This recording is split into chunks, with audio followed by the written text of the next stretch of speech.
Okay, good evening and welcome to On the Line this evening. And we'll be talking to Margaret Brown, who's written this fascinating book called Why Vietnam. But before I start talking to Margaret, I just need to say, if you have any questions, please put them in the Q&A at the bottom of the screen. And I must also give a massive thanks to our funders, the Armed Forces Covenant Fund Trust. Margaret, thank you so much for joining us this evening. Well, it's evening Oh, here anyway. I have to thank you for the invitation to be here, courtesy of you who work for company of makers. And there might be some sort of snafu with everyone that we emailed a link to, and you might not be able to get on. Steve, is that right? That is possible, but we can send a link to them afterwards so they can definitely see it. That's good. That's good. So we will carry All right. on. Snafu or not, we're going to carry on. We shall. We shall. And I think you had a question for me. I do. I have several questions for you. So your book, I think it's fair to say, is in part inspired by some courses you ran for students when you were in education. And I would just like you to tell me a little bit about those courses to sort of explain to the audience where the book has come from, if that makes sense. That's a question I've been asked many times. It actually began with one book, Dispatches by Michael Hare, Herr. He was a freelance reporter for the New York Times. He went wherever he wanted to go during the Vietnam War. He hooked up on any helicopter that was going someplace where there was action. He carried his own rucksack. He didn't rely on any soldier to help him. He did what they were doing. And it's fascinating to read about an outsider going in and seeing a war completely different from any other war he has heard about or read about. And because I was fascinated in it, and it seemed that that was my generation's war, what was going to be my students' generation of war.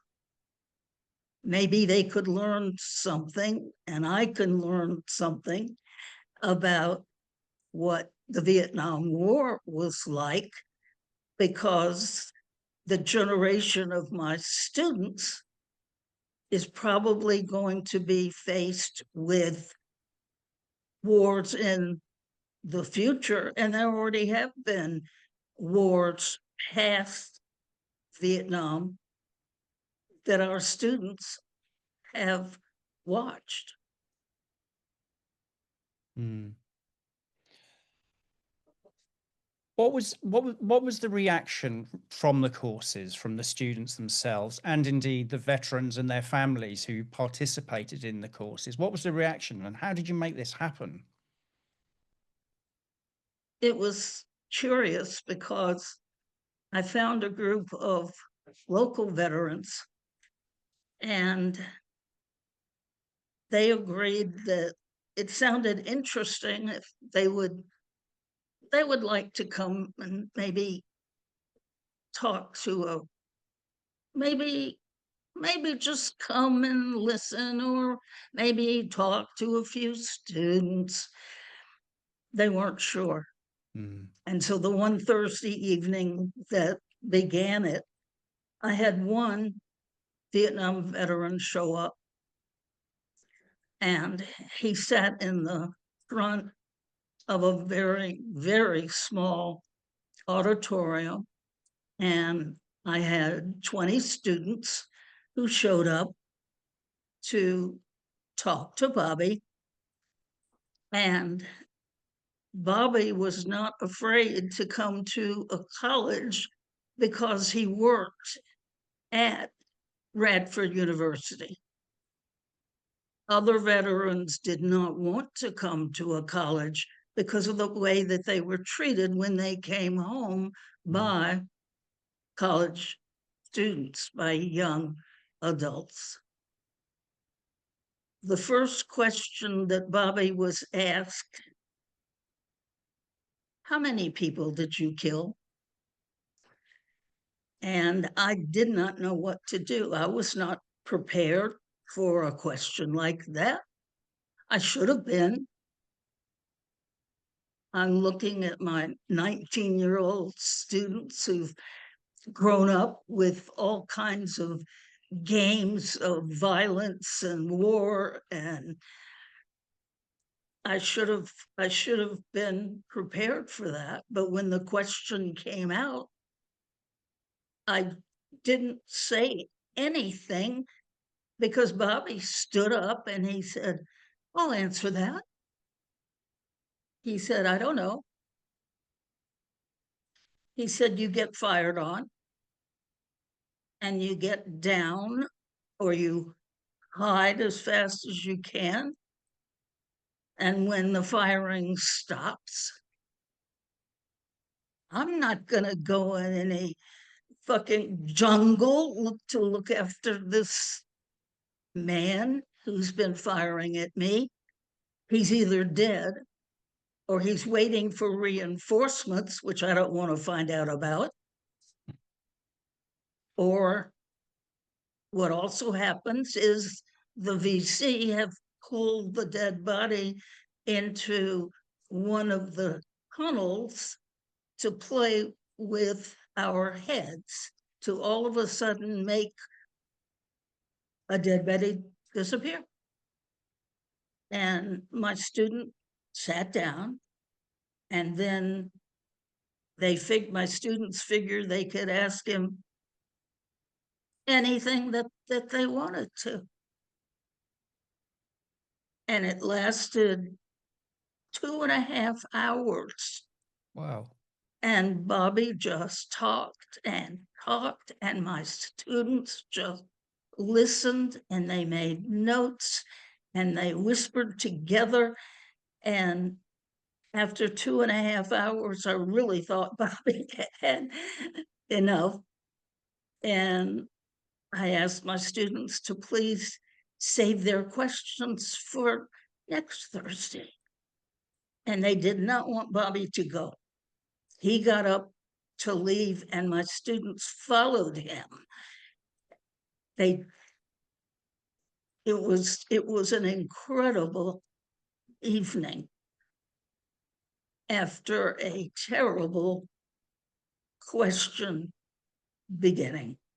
Mm-hmm. So the next Thursday, Bobby brought 2 more veterans with him.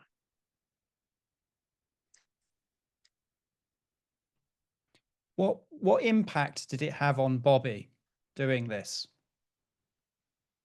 Sorry?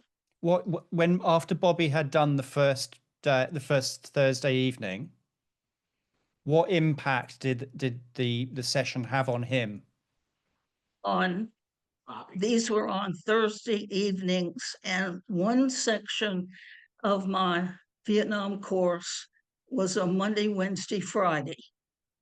And so on the Friday following the Thursday evening, my students were asked to turn in a very brief response to the Thursday evening program. And one student turned in 1 page, and it said in big capital letters, magic. And Bobby became a regular. Bobby was there most Thursdays, and he was protective if one of the Vietnam vets was uncomfortable. Bobby would go over and sit by him, or tell the man sitting next to Bobby, check on him, see if he's okay. But he was the mainstay of the Thursday evenings. And they became so familiar to my students that we called them our vets. They were ours. And it was incredible because we were able, through the honors program at our university, to take them to the wall in Washington, D.C., which was not that far from where we were in Southwest Virginia. And one of the vets who went with us said that he had driven to Washington, D.C. several times to go to the wall, but he had never been able to do it. And this time, holding one of my students' hands, he walked down the wall, and he had one hand on the granite panels with the names etched, and he got through all of the 16 panels, and my student was in tears, and George was in tears, and he said, I understand. He said, they're all my brothers. Mm.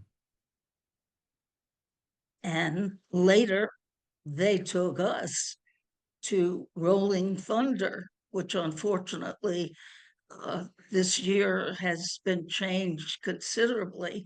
But we went in a small year with only 200,000 Harley Davidsons and Vietnam vets, and maybe 1 million American flags.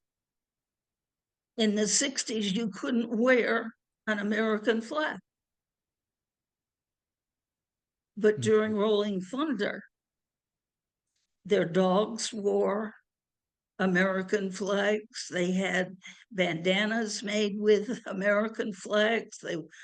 They wore American flags tied around their neck, tied around their wrists, tied around motorcycle handles. You've never seen so much in your life. And later, when I was doing some research for this book, 76% of the men who served in country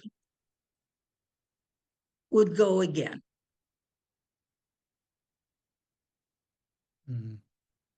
All they wanted was recognition for what they had done. Mm. Which Margaret, is why in your book, when you run into a Vietnam vet, the first thing you say, and maybe the last thing you say, is, welcome home. Do you think at Rolling Thunder then that you've talked about, do you think they felt welcome home at that time at Rolling Thunder? That's a really good question. I think they made their own parade. In World War II, I'm sure almost everybody has seen pictures of a New York street crammed with men coming home from World War II. And in the forefront, there's a man kissing a nurse, I think. And that's what I think they didn't get their parade, so we'll make our own parade. The other thing on Thursdays, before I forget, during office hours, one day I got a phone call from a wife of one of the Vietnam vets that had been coming. And I'm thinking, oh no, what have I done now? She says, we've all been talking. Uh-oh. We think that your students are learning more about what our husbands did than we know. So we want to come on Thursdays. We want our own program on Thursdays. So I talked to a few of the vets, Bobby Ward, of course, and the men decided, yes, their wives could come, but they had to sit in the back of the room, okay, and not make any comments about anything that they said. Well, that was okay for one Thursday, but then they wanted their own Thursday without their husbands. And then the adult children wanted their own program. So my students and I got a real education in how the war affected a family. Mm-hmm. And one of the adult children had just joined the army. And my students were asking a lot of questions about why did she do that, knowing that her father was still not quite over the experience of being in country. It was very difficult. Mm-hmm. But I think what happened, that husbands and wives began to understand each other better after hearing what was said in my course by my students, by their questions, by the wives being together to talk about this. You must have been very proud of that fact, bringing people together and helping them understand each other's experiences. It was so exciting. And I didn't know a way to tell people what it was. Thursdays were open to anyone in school. There was, of course, no charge for coming. The vets, would you believe I didn't ask them to wear a suit or a court jacket and tie? No, they came in what they were, and they used their language. Mm.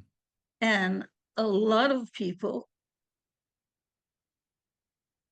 until they read some books about Vietnam vets, a lot of people don't understand that the words that were frequently used were not obscenities when you were in country. It was harsh language because it was a harsh environment. Mm. And when the guy next to you falls dead, are you going to say, oh, damn? that just doesn't do it. No. And so there were words that were not used in any sexual way. They were just harsh words to fit the situation. And unfortunately, sometimes those words were not left in Vietnam. There's a story from a nurse, Linda Vandervander, who was instrumental in getting the nurses' statue up at the wall.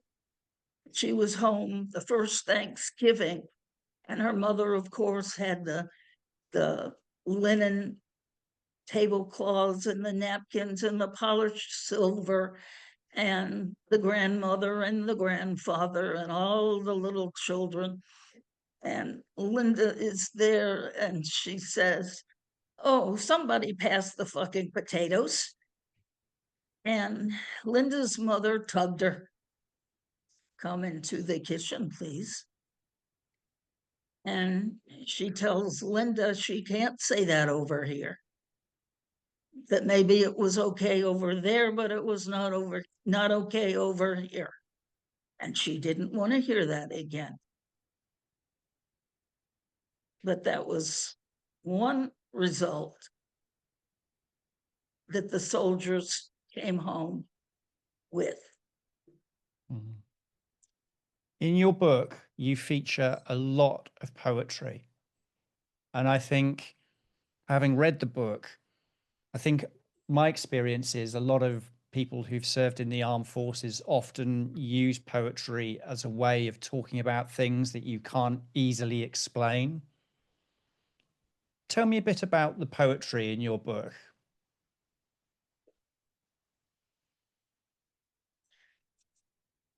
I just thought that the poetry portrayed an event in a way that you don't get in a narrative of history. It takes one little part of the war, like a day during the monsoon season, which is a 4-month rainy period when it might rain for 2 weeks at a time. And everything you do gets wet. You sleep wet, you walk wet, everything you touch is wet. One of the veterans that I know said that the rain came down as big as grape.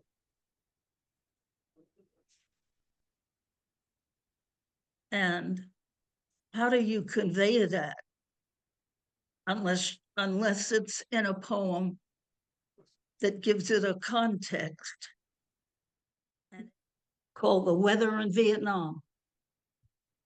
There are 2 kinds of weather in Vietnam: hot and dry and hot and wet.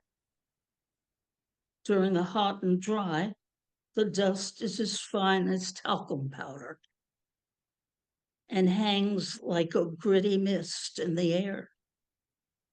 During the hot and wet, the monsoon winds blow so hard that it rains sideways.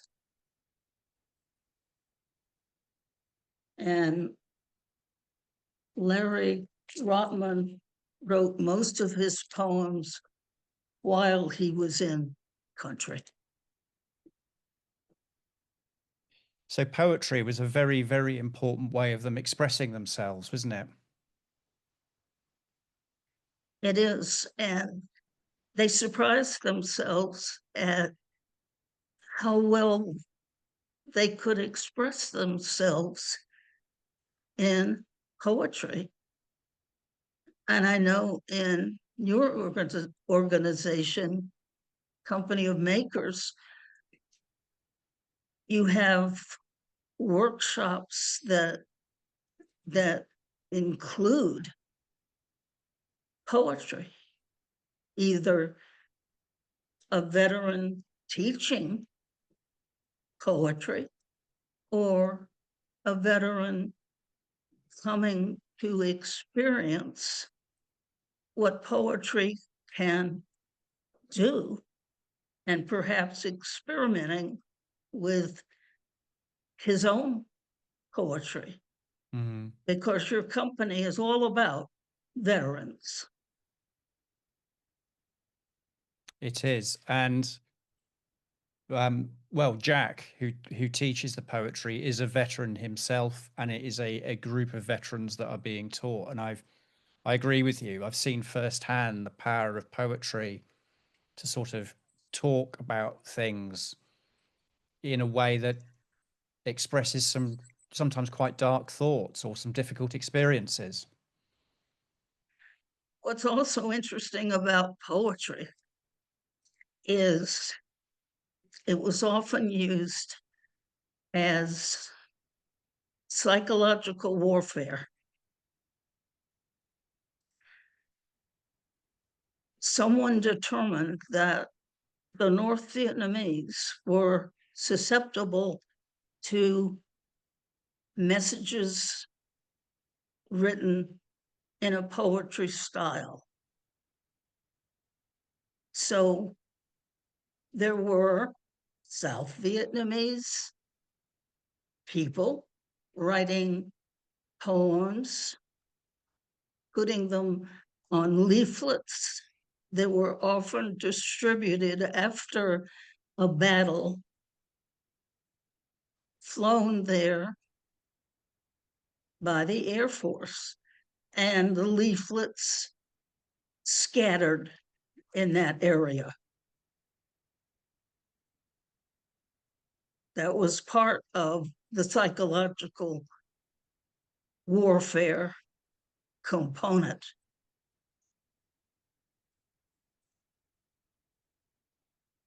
Did they know if that worked?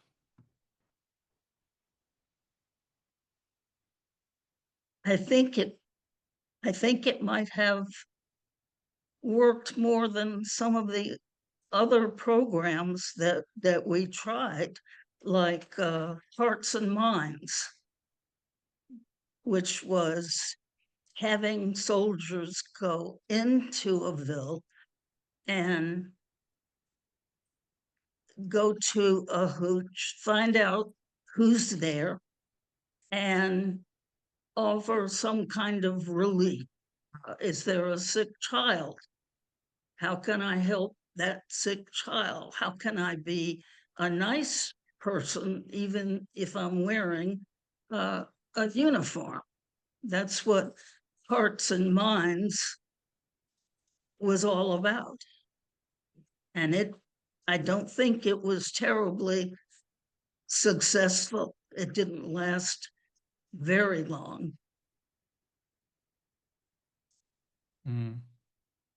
Okay, now I'd like to talk about the war in the broader sense of the subject.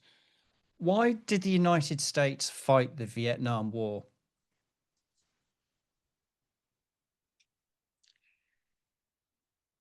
The problem began much before Vietnam became its own country, divorced from the colonial rule of France. We had been giving money to France, millions and millions of dollars for years, to support what was then called Indochina, which comprised a number of countries. So when an avowed communist raises an army, and in 1954, the army takes over the French colony at its capital, Dien Bien Phu, then Indochina is broken up into Laos and Cambodia and Vietnam, according to the Geneva conference. And Vietnam was then divided into two parts, North Vietnam and South Vietnam. And I have not been able to find out why that was done. But Vietnam became two countries divided by what's called the demilitarized zone, the DMZ, 15 miles wide, horizontally separating now two countries. That gave us a problem. Because according to the Geneva Accords, there was supposed to be an election in 1955. The United States at this point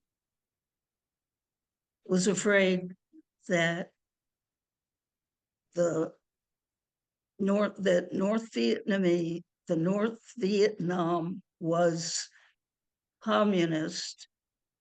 They did not want to see an election wherein the South Vietnamese would have to be communist.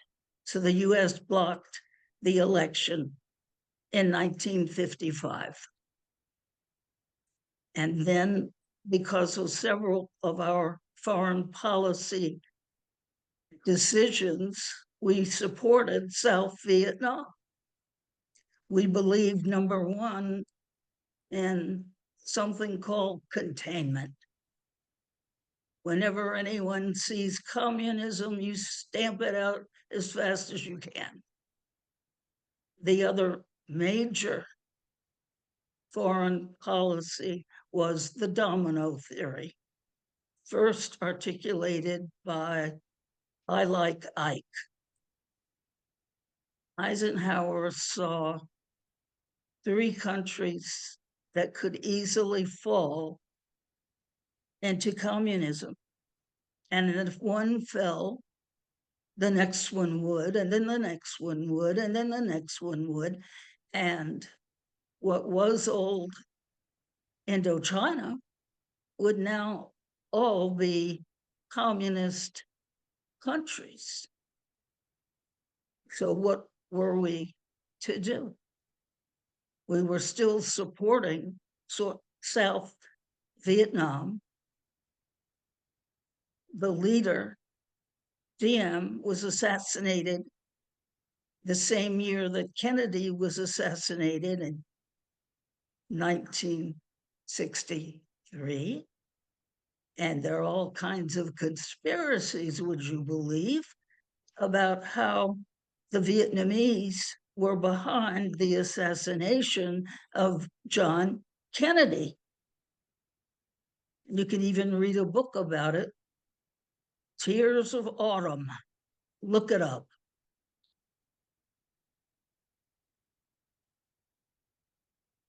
But then what were we going to do? We started chemical bombing because we knew that if we had soldiers on the ground, a triple canopy jungle would be a place for the enemy to hide. No places for safety. So we began chemical bombing.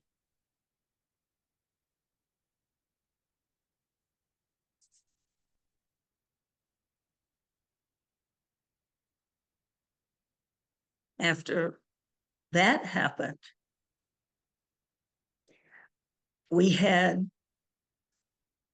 an incident that is still mysterious. Many people believe that it didn't exist. It was the Gulf of Tonkin, where US warships were fired upon by the North Vietnamese. There were no injuries to Americans in this event.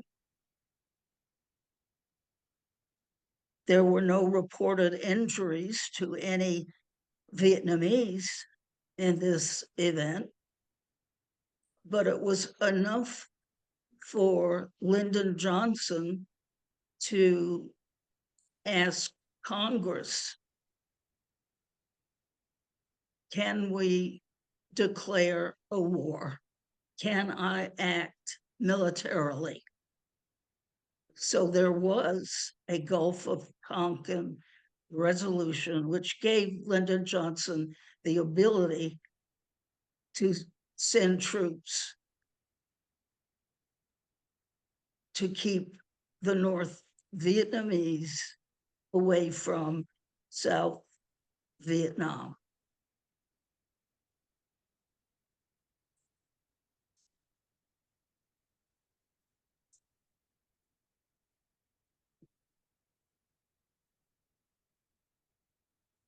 Is he on?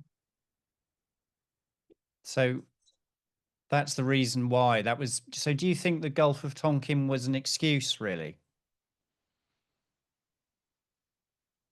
They don't know if it really happened or not.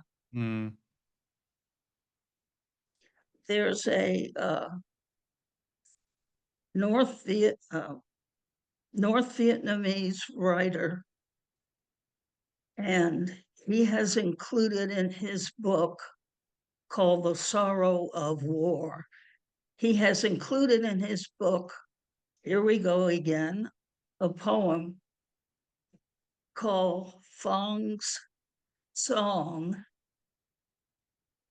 written by a young woman who was on the land overlooking the Gulf of Tonkin, which is in the northeast region of South Vietnam. North Vietnam. And she hears gunfire, she hears bombing, and she turns to a friend, and the friend says, "We're at war."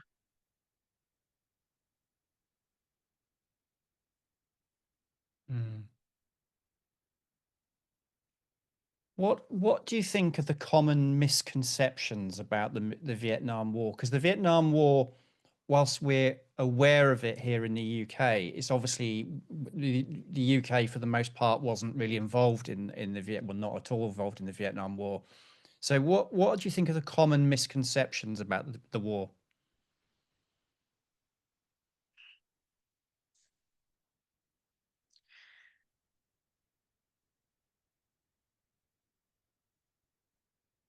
I'm trying to divorce your question from the common misconceptions about the Vietnam veterans.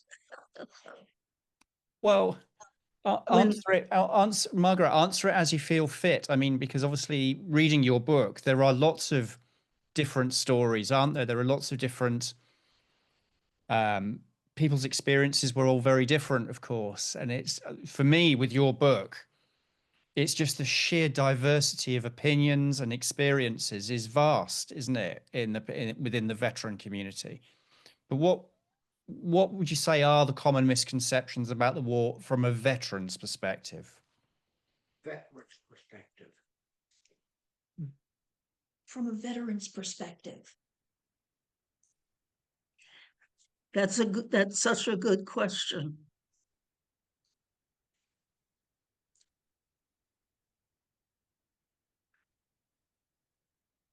I'm stuck.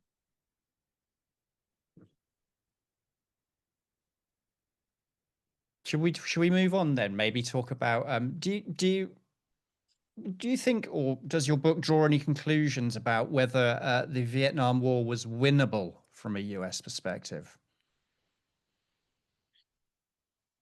That's the question. That's the other question that my good friend Bobby Ward would protest. He said, "We won the war. We won that war. Do you see a flag of Vietnam flying over the White House? We won that war."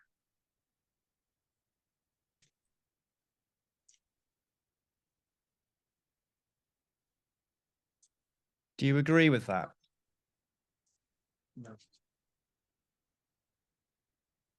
I think that the war was winnable, maybe.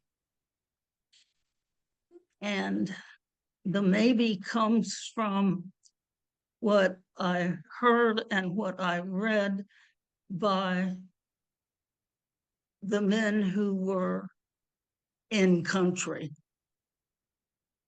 There's so much that they wanted, that they thought we should be doing that we weren't doing. There was a Ho Chi Minh Trail that skirted the west border of Vietnam with Laos and Cambodia on the other side. And they figure maybe 10,000 men a month walked that trail from North Vietnam into South Vietnam to support the Viet Cong. The Viet Cong, they were rebels.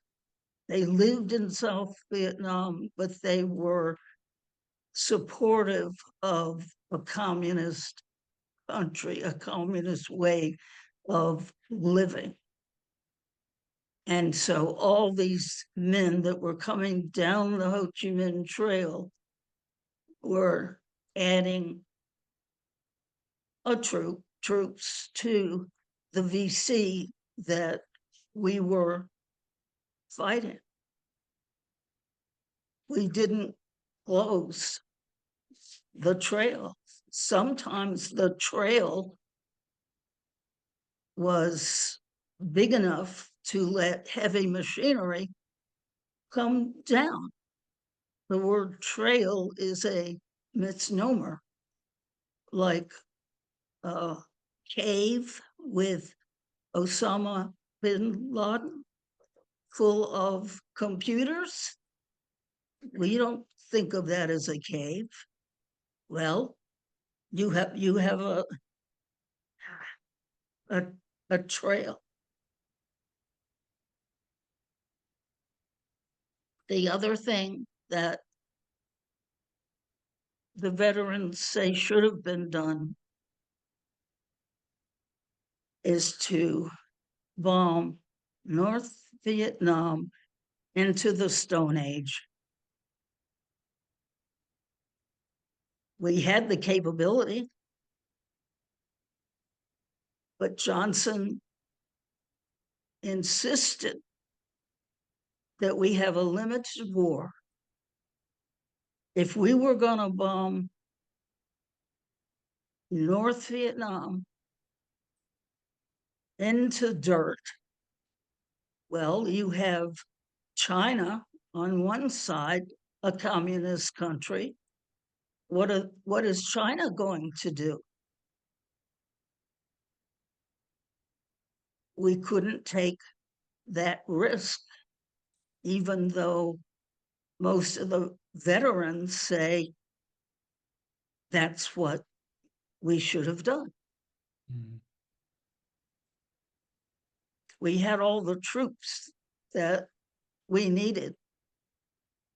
I think all that had to happen was Westmoreland called Washington, D.C. and say, I need 100,000 more men.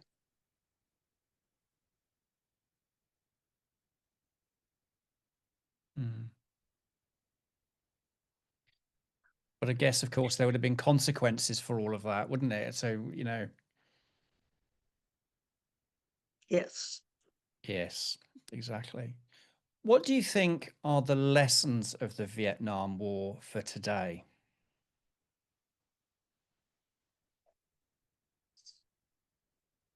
How can you ask that when, okay, when we have just had a war in Iraq, when I don't know what's going to happen in South America with our government bombing boats and ships in international waters. I think that we're going to have, I don't know how else to say it, but small wars. And I don't know that we've learned any lessons. Mm.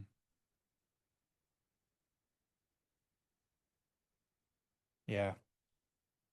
So finally, my final question is, because when the Vietnam War was happening, as you've already talked about, JFK was assassinated. Obviously, Martin Luther King was. It was a very, very turbulent time in the US around civil rights without the Vietnam War. So you had all these tumultuous events going on politically, socially, obviously in terms of, a war several thousand miles away. How did all that, but particularly the war, how did the war change the United States? I think it was a war that affected generations. It was not a war of North versus South. It was one generation, our generation, Steve, I think it was our generation versus what a lot of people call the good old days. Mm-hmm. We were the love, peace, and rock and roll generation, which is why I think Vietnam veterans get such a hard time even now in the US. Good old Bobby Ward said that if he robbed a bank or tried to rob a bank, in the newspaper it will say, Vietnam vet tries to rob a bank. Don't even give his name. That's not important. Mm-hmm. And Randall, one of my vets that my students just loved, he said, I lost my identity. And Charlie said, I lost God.